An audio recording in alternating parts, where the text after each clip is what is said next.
Kids like Henry need a hero.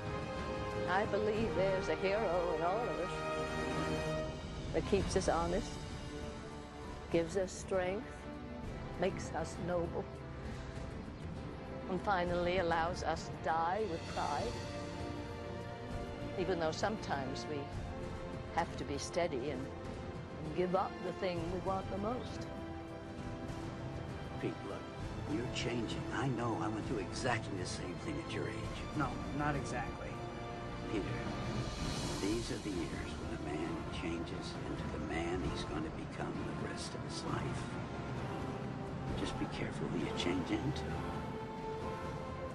Remember, with great power comes great responsibility. This is my gift, my curse. It might seem a little hackneyed and trite to use a movie as the basis for a commentary meant to make people think. After all, they're nothing more than fantasy films featuring characters that have never existed, likely never will. But all too often, it's these movies that have a message buried not so far under the surface that should speak to every one of us in every facet of life. In the Spider-Man franchise, there has been one enduring mantra that permeates the comics, graphic novels, movies, and such. It became the basis for the hero and what he was bound to experience. With great power comes great responsibility. It's not so difficult to understand or seem to make common sense. There are those of us who, by grace of God, cosmic muffin, blind luck, or something other unknown force, have been given certain gifts, ones that put us above mere mortals and insist we use them for something other than selfish purposes. And when you have that great power, others will always seek to bring you down. Yet it's up to you to have enough smarts, and there's that common sense thing again, to stay focused. Humble doesn't hurt either. You're playing the Washington Redskins.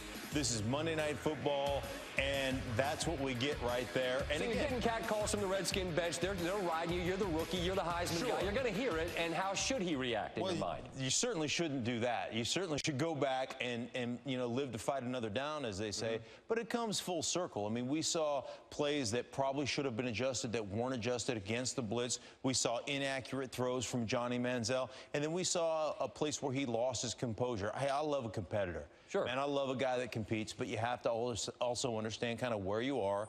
And come on, you're Johnny Manziel. I mean, you've got pictures of you floating all over the internet right now. You don't think they're going to catch that on camera?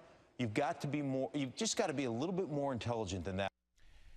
Cleveland Browns rookie quarterback Johnny Manziel may be intelligent in a football sense, but when it comes to common sense and understanding that line about great power and great responsibility, his level of smarts might just rise to that of a used jockstrap. But he is young, wealthy, talented, and entitled. That is the issue. People have entitled Manziel to be a jerk his entire career due to the fact he is so gifted. He does things that bring certain people to the height of ecstasy and then seemingly has no problem turning his back on those same supporters whenever he thinks it suits him. He fails to consider not only that he has the power within him to do and say the right thing, but he must consider the needs and dreams of those he serves. He is held to a higher standard, and there is no excuse for failing to deliver every single time. Increasing pressure on the president, who adopted a defiant tone yesterday.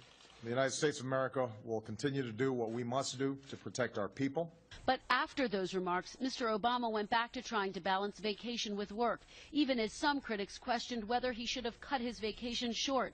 And while the White House continues to rule out boots on the ground, the State Department wants 300 more security personnel in Baghdad, and airstrikes against ISIS were increased after Foley was killed. We unfortunately put our politicians and athletes in the same category. We are blinded by their fleeting moments of grandeur and delivery. Yet, however, when they fail us miserably, many of us just seem to give them a pass and chalk it up to maybe even a bad day.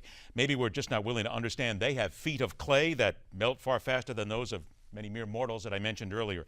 With great power does indeed come great responsibility.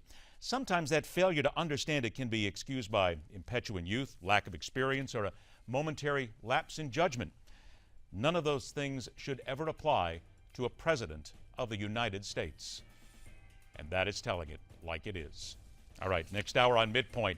What, if anything, can honestly be done to prepare California for the coming big one?